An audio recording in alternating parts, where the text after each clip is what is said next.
Hey guys, it's Kelly. Hey, I wanted to share this with you really quickly because I'm hoping that we have some other people out there that are a little bit unfamiliar with color mixing, and we might not, be artists and trained and take schooling on that and classes and things like that. So I've always wanted to try taking some classes. I just haven't. I probably will eventually, but I wanted to show you guys this, and it's really helped me a lot. And if this is elementary and a little bit beyond where you're at and you have no problem with colors, then this will not be anything that is new to you. So this is mainly to those that are having a hard time finding the right colors that go together, because I had the same struggle. And I've been doing this for a long time, and I still make mud all the time, but I finally bought a color wheel, and I know that this is elementary. We should all know this, but this color wheel has helped me out so much as far as complementary colors and things like that. So I just want to recommend that you guys get this. I got this on Amazon. It's just a color wheel. I don't know who made it. I honestly don't know, but it's on Amazon. And what it does is it talks about it'll say, if you have this color and you add red, this is what you get. If you have this color, then this is what you get. Now we all know the elementary colors and how to make, green, and how to make all the, the other colors, the non-primary colors, but still, it's really helpful, especially this one, to see what colors complement. Like the violet yellow complements it. Now I had to learn that the hard way. I can actually shade my sunflowers with purple, and it looks fantastic. So to have this and to know that you've got a triad here too, so the purple, the green, and the orange, this will work out. I mean, the complementary colors on the opposite side of the wheel, you're going to get brown if you mix them, but they complement each other. So you don't want to mix them together, but you definitely want to have them go together. So this has been really, really helpful to me, and it actually tells you how to use the color relationship wheel. You turn the dial, and then it also tells you, well, what does triad mean? Well, what does tetrad mean? I don't know this stuff because I didn't go to school for color theory and things like that. I don't know this stuff. So this is a really good tool for those of you guys who are kind of like me, where I'm just a mom, and I just have my craft stuff, and I just make videos. But to know that, red and green will complement each other. We know that, right? It's Christmas. We learned that as a child. But to know what colors that go with it, and the colors on either side of the complementary colors, like a split complementary, this is important to know when you're, especially I think when you're trying to ink blend. And that's what I'm going to try to do today. So I just want to share that with you guys. I definitely recommend getting a color wheel, and this one is super cool. It actually explains what these things mean. It tells you about the grayscale. It tells you all that, all this important stuff. You're like, well, what will happen if I add to violet? What will happen if I add yellow to that? Well, you're going to get brown. It tells you right there. How do I avoid brown? You don't mix the opposite of the color wheel. Don't mix the opposite. So, a lot of times we try to blend those, and then you're like, well, great, I just made mud. You can avoid it by just double checking this. And I can't remember all this all the time, because I don't do this all the time. I do this in my spare time. So, yeah, I definitely recommend getting this. It's helped me a lot since I got it, and it was literally just a couple weeks ago. So, in the end, I'll probably still make some mud, but I am going to try and blend some of this stuff, because I have one more page in my art journal that I'm going to work on.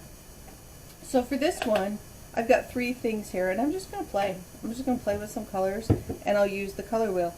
So for this one, I'm going to do, speckled egg is kind of like a bluish green tint to it, and then gray. It's kind of got a weird tint to it. So if I start with purple, I know, I'm sorry guys, again, if it's elementary, it's more like a blue violet as far as shaded lilac. So I'm going to go with that. The opposite is yellow orange. Well, I don't have that.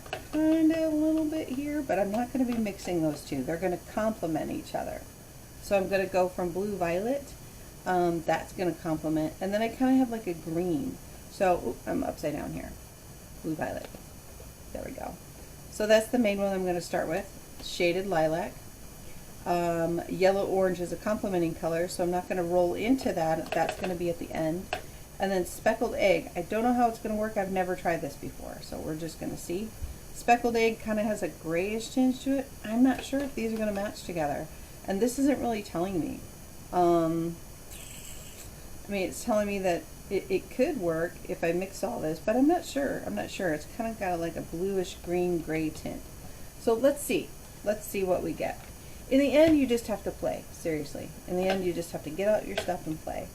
Oops. Where is my speckled egg? Well, I got a new one. I must have just been using my blending brushes with that one. And I have found, I'll have to put some Velcro on this one. I'll do that later. I have found that the more, and again, this is probably nothing new to anybody, the more saturated your blending tool, your blending foam, the better your blend is. So I'm going to struggle with speckled egg. I already know that. I'm going to struggle with that one because it's not saturated. This one is pretty good and saturated. When I say saturated, you don't have any white in there. And it's just, it's loved. You've used it. And then the marigold, that's pretty saturated, so I expect a much better blend. But this one I'm going to have to really work at because I don't have anything on the sponge, so I don't have a good foundation that I'm starting with. So, let's start. So, on my art journal page, you know what, this is just playtime, so this is, I'm finding the right blend that I'm going to use on the last page of my journal. So it doesn't matter what direction I go.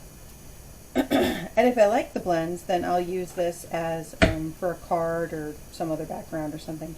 But this is just 110 pound Nina cardstock is what this is. And then let me get my hold on guys. I've got these little things that are really, really helpful. Nothing new,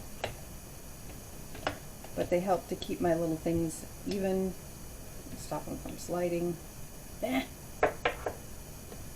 Stop them from sliding on my glass mat.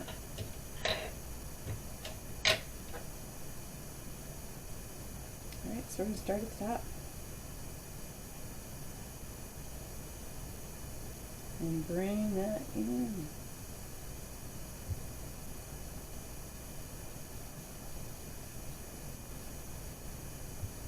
The Oxide inks are so forgiving when you blend them. They're, oh God, they're the best for blending. They really are.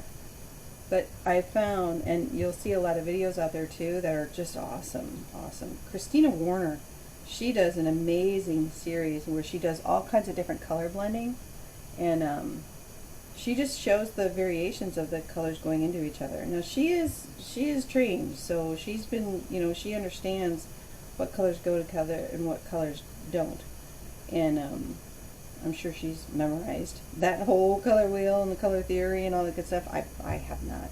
I just haven't. Okay, I'm going to bring that down a little bit. I will come back and revisit that. I always do. And then I kind of like to clean it up in between, only because I don't want my colors overlapping each other on the sponges, which is not the end of the world. They're going to do it anyway, but I don't know why. I just like a clean work surface, I guess. I guess that's just me.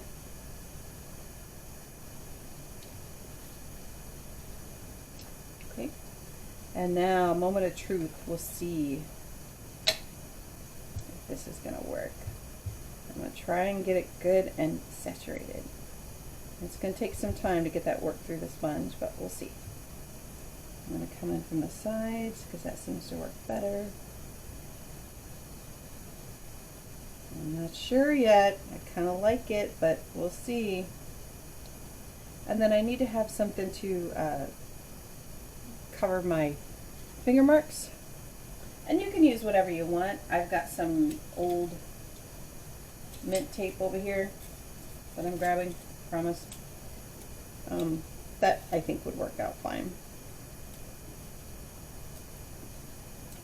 Just to hold it in place. I meant to bring out my waffle flower work thing. It's like a pad that can go over this, and it keeps this from sliding so much. It's really good. but I forgot. And it's really early in the morning. It's 6 something a.m. and I have to be at work at 7, so, and I work from home. So look at that. That is pretty. Oh, I love that blend. I'm so glad I did it. And I feel like I need to bring the purple down a little bit more. No big deal. We will be revisiting that. But that was I wasn't sure how this was going to work out. And if you do speckled egg just alone, it has a different tendency. So it kind of looks a little, I don't know, I really love this color, speckled egg. I'm really into it. It's just a nice soft color. And now that we're through the holidays and now we're probably looking at some spring things, I'm excited. Okay. So now I'm going to bring in my dried marigold from the bottom. I gotta clean it up, guys, sorry. That's how I roll. I don't like it like that.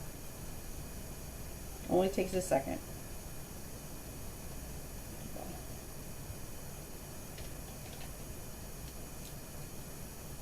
My tape. And I'm usually, like, I'm pretty heavy-handed with this, and I don't know if that's my downfall or secret to success, but like if I'm all light and careful when I first start putting the color down, I don't get a very good result. Like I just spend so much time just trying to get it to work. Now when you're blending it and you already have a lot of ink on the paper, that makes sense to go a little bit lighter hand. But like here at the edge where I want the most saturated on the edge there, then I gotta go pretty heavy-handed. Like if I ink blend for too long, my hands actually start to hurt, like that kind of heavy-handed. And I don't have any issues with my hand, like arthritis or anything like that. I'm just mean. I'm inking and I mean it. Okay. That's a pretty, oh, I like it. I hope you guys do too. I really like this combo. Really, really like this combo. I'm sure I'm not the first one to figure this combo out that works, but it's the first time I'm seeing it myself. And I'm far from done. So I'm going to bring purple down, or my shaded lilac.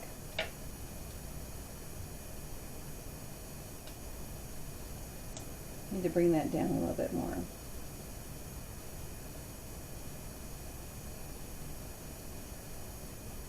Really, really pretty. It reminds me of Easter egg coloring, which is always fun, right? Gosh, my kids are getting so old. They're like 18 and almost 16 and 29. You know, I got a grandbaby, but she's too little to start coloring eggs. But I miss coloring eggs. It was fun. I'm gonna have to do that this year, even if I do it all by myself. I really love that transition. I hope you guys do too. It's so soft, right? It's really soft. I think I need to bring this down a little bit more into the orange. Such a pretty, pretty blend right there. I hope you guys like it too. So, just a refresher, the colors that I used is Shaded Lilac, Speckled Egg, and Marigold. And I'll tell you, since I got the color wheel, the reason why I bring all this up and I'm spending this time doing this video is I'm hoping that it's going to help somebody with blending, because it can get discouraging when you're like, I don't know, will these colors work together? I don't know, let's try it. And then you try it and then you're like, oh God, I can't seem to get it right.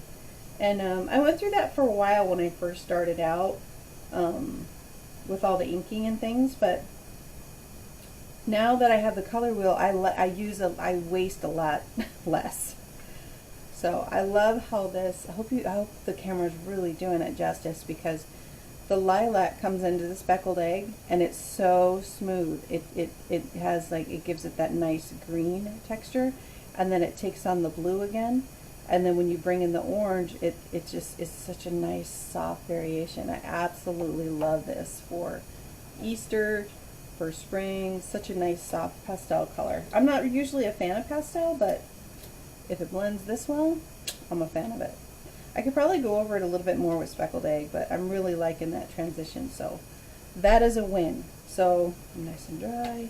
So I'm going to write on the back of this what I put on here, so I know, because I could probably guess, but we're going to write it. Shaded lilac, speckled egg, and dried marigold. And sometimes, I haven't swatched these out, and I should. Shame on me, right? Shame on me. But it's not really fun. I haven't spent time doing it. Shame on me. But to have a few of these examples when you got a really good, successful blend, and to know what you did when you want to recreate it, to have a record of it would be really good. Like a lot of people have like a little ring. I have that for some things, but I haven't done it for my Oxide yet, believe it or not. Why? I don't know. I just haven't. But that was a pretty one. I love it, love it, love it. So now,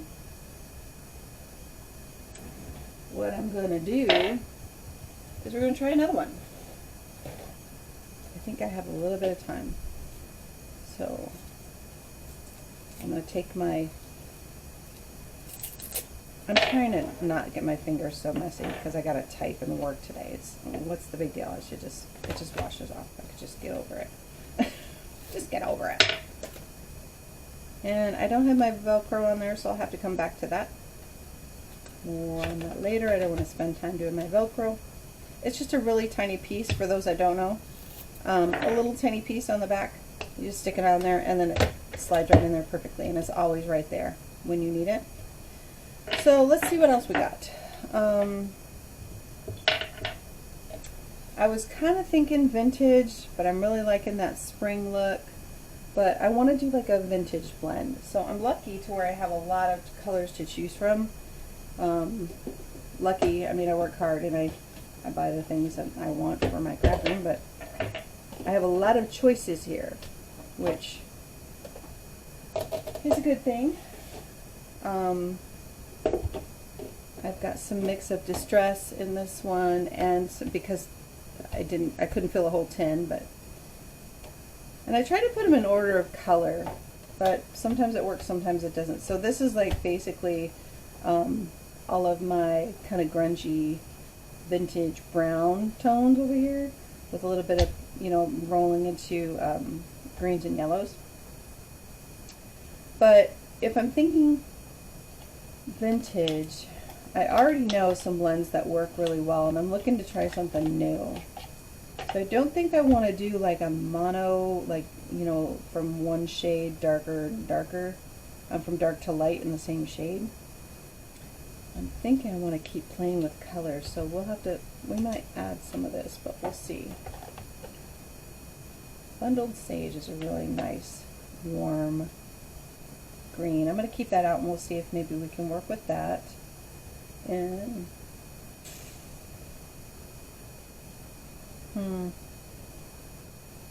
well, let's see. Let's go to our color wheel and see what works. So I definitely don't want to do green and red. We should all know that, because you know you're going to get brown because they're opposite of the color wheel. But we probably know that just in our mind. But it will complement it. So, but this is not really a green green. This is kind of like a not sure if this would be yellow green or not. I think it is more yellow. So I always want to go to orange when I go with this, so I think I will. I think I'll start with coral. No, I think I'll try ripe persimmon. Try that, and then I think a blue would look good, and it's telling me that it will. Blue violet. So if we do green, orange, and blue. Sorry guys, green, orange, and blue. The triad. The triad using 3 colors equally spaced from each other on the wheel. Examples: orange, violet, and green. So they're equally spaced. So that means that they're gonna go well together. So again, God, such a helpful tool. It really is. Because you think you know, and then you put it down, and you're like, ah, darn it, I should have put them the other way. You know, so it's a great check-in. Probably going to hear my son here. So now I'm going to go with some kind of blue, some kind of bluish, violety. Let's see. Broken China is a little too blue-green. So I want to do peacock feathers. I wonder if Blueprint Sketch. I think Chip Fat Sapphire is going to be a little bit too dark. I know that's dark, but so is Blueprint Sketch.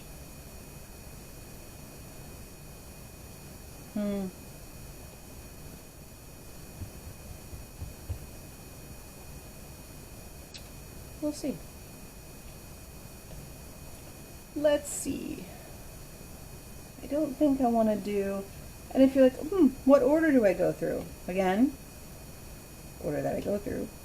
If this is where I'm at, green, yellow, green, then I go into this. If these go together, I'm going to get brown. So,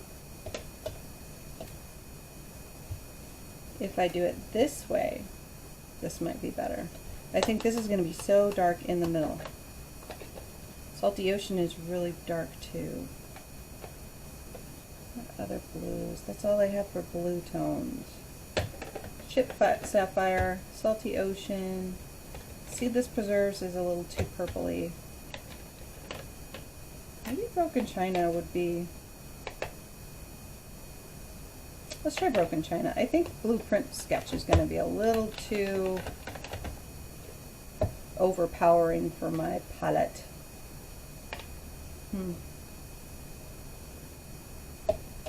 I think that'll be a pretty transition. Let's see. I don't know. I do not know. Take a look and see how it goes.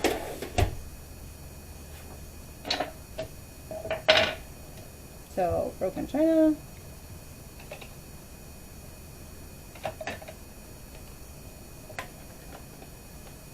Bundled Sage, which is really pretty.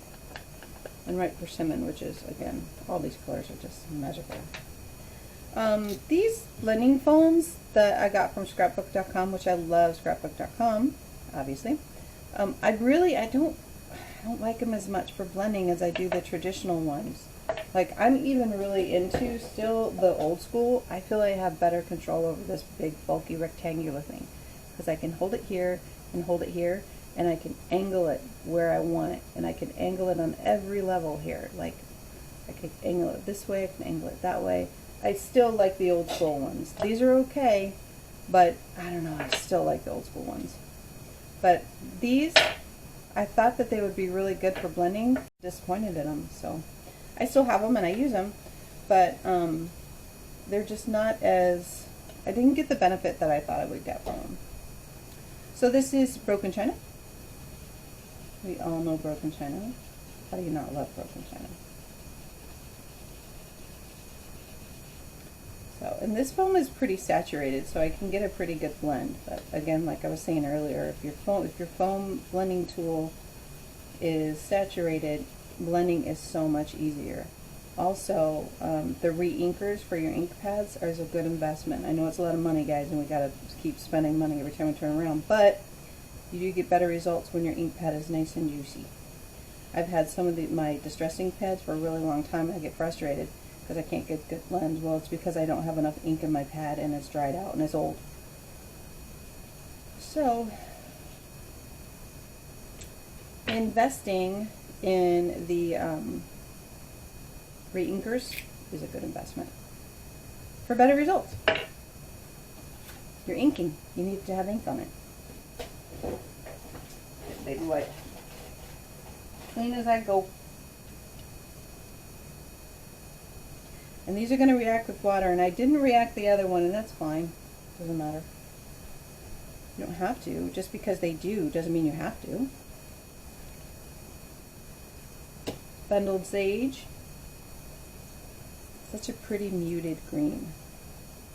This is pretty good and saturated too, so take it from this side. And I always like to kind of start off my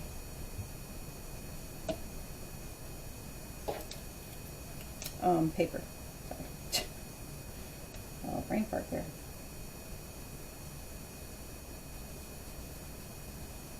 Wouldn't have to get all discombobulated with holding the paper if I would have used my waffle flower thing, but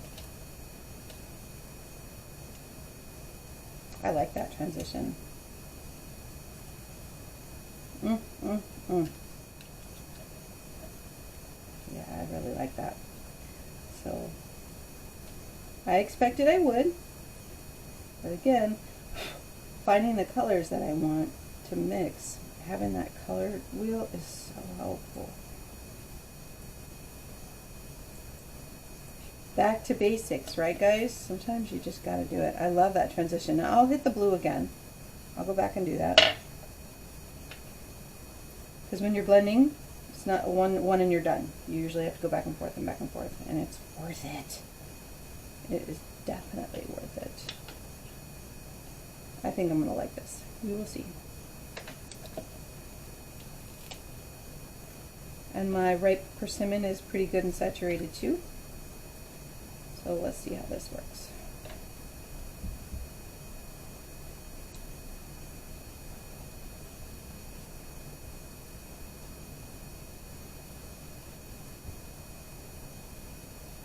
So far so good. I expect to have a little bit of a brown tone there when it mixes in with the bundled sage. I'm expecting it. So there'll be a lot of blending between those two. There it is. A bit more down here. And a lot of ink on my paper.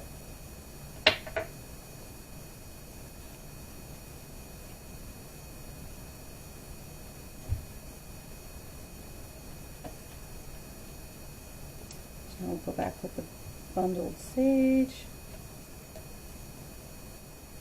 Sometimes I like to go across it like that when I'm trying to make the transition from one color to the next a little bit more smooth.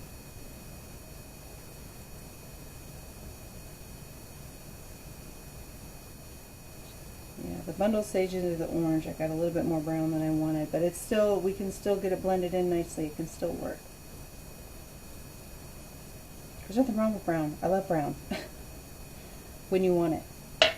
Not when you don't want it.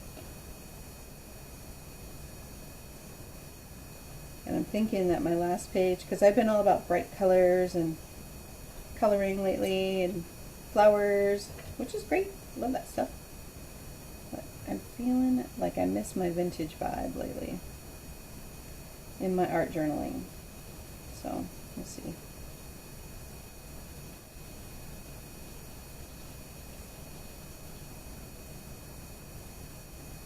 Not bad. I don't think this is my favorite combo. Again, some of them you got to really work at, and this is one of them I got to work at it. I don't think it's my favorite combo, but I don't not like it. Let's see. Yeah, I like that.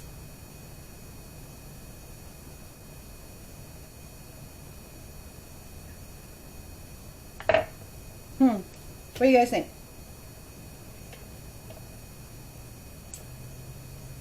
Let me know in the comments what you think of Broken China, Bundled Sage, and Ripe Persimmon. I feel like I don't have a good blend here. I feel like I could do more work. I could do a little bit more work there. And get that dried off. And I think the orange persimmon needs to come down a little bit more. Make that blend work a little bit better. I already got a lot of ink on my pad.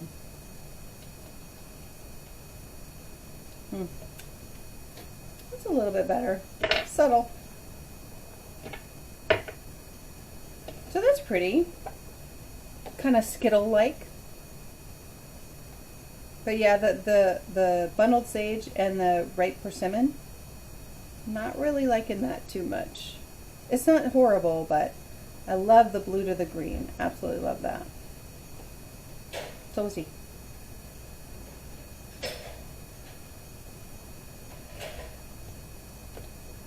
All right.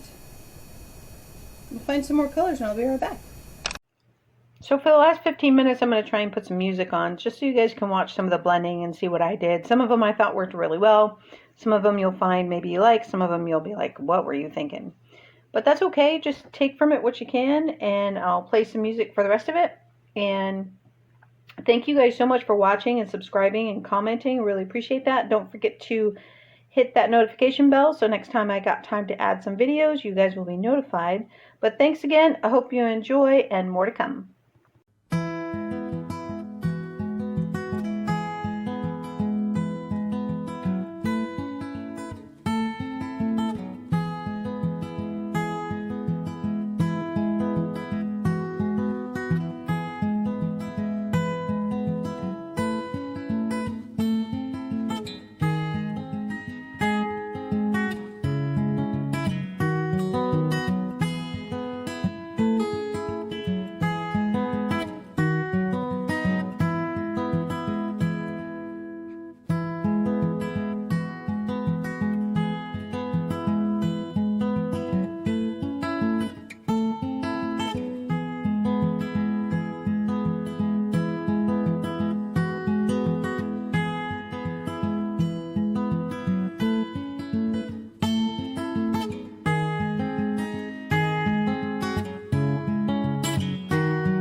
to some that might be really, really struggling with color combos, what to blend and what not to blend, and avoid making mud whenever possible. So remember, the oxides, they react with water, so you know, if you don't like what you got, then spritz some water on there and change it. But keep working at it and keep trying. Invest in the color wheel. Hey guys, thank you so much for watching and for liking and commenting. I really appreciate it. I have a lot more to come, so stay tuned. Thanks guys. Have a good one.